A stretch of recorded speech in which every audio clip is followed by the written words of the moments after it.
Edizione domenicale del nostro audiogiornale, ben ritrovati a tutti che in questo momento siete all'ascolto per ascoltare le ultimissime dal Friuli Venezia Giulia.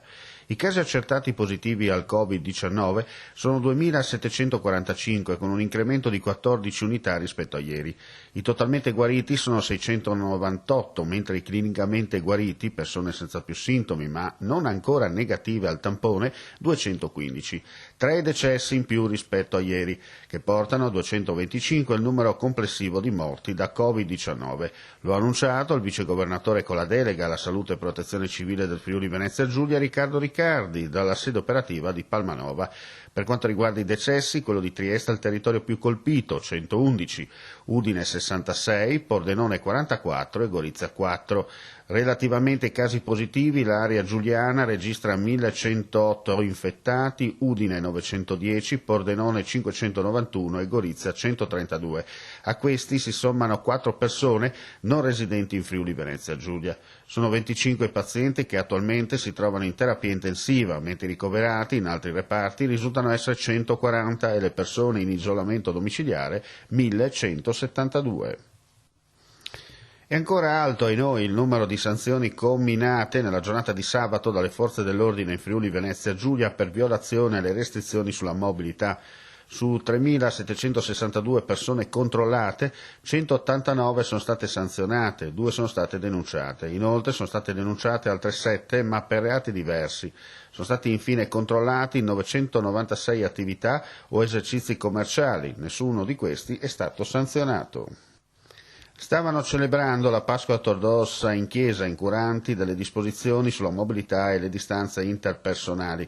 Per questa ragione la polizia ha sanzionato le 28 persone che partecipavano alla liturgia per il divieto di assembramento e i 2 celebranti per non essersi attenuti al divieto di celebrare messa. È accaduto nella giornata di domenica a Trieste. I fedeli, poco meno di 30, si sono ritrovati nella chiesa di Via dell'Istria, messa a disposizione dalla diocesi di Trieste, non avendo la comunità rumena un tempio dove poter celebrare le proprie funzioni religiose. Alcuni vicini però hanno notato l'assembramento e hanno allertato la polizia, che è intervenuta anche con gli agenti della Digos. Le istituzioni devono con urgenza correre ai ripari, in primis allertando i propri reparti investigativi, incrementandone la composizione numerica in secondo luogo e per quanto possibile vigilando sugli istituti bancari e sulla logica del profitto che li caratterizza. Perciò più fidi, agevolati al massimo sulla base di una più duttile politica del credito. È il parere di Carlo Mastelloni, procuratore distrettuale antimafia di Trieste, per tutelare il Paese in questa fase di emergenza dalle organizzazioni criminali, la cui attività non prevede soste. Una riflessione che è anche una sorta di saluto di Mastelloni, che lascia la magistratura destinato alla Commissione antimafia come consulente dopo 6 anni a Trieste.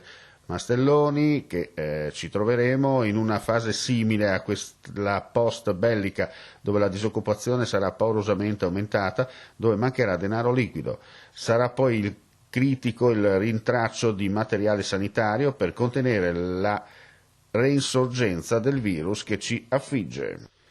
La Regione è favorevole a riaprire le attività produttive, pur adottando tutte le precauzioni necessarie per contrastare il diffondersi dei contagi già prima del 4 maggio. Occorre chiarire che tale decisione compete esclusivamente al Governo.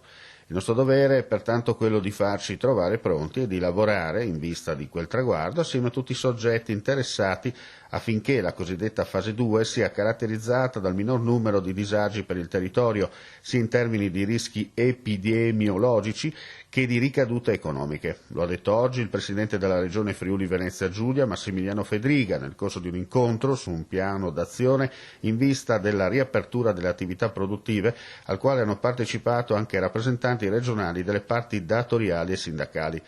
A queste il Governatore ha chiesto entro domani una nota riassuntiva con osservazioni e suggerimenti in vista della ripartenza. Sarà poi cura della Task Force interdirezionale della Regione redigere un documento integrato che entro la fine della settimana prossima verrà sottoposto all'esame delle parti datoriali e sociali. E con questa notizia chiudiamo qui l'edizione domenicale del nostro audiogiornale. Vi auguriamo buonanotte e vi diamo appuntamento alla prossima edizione.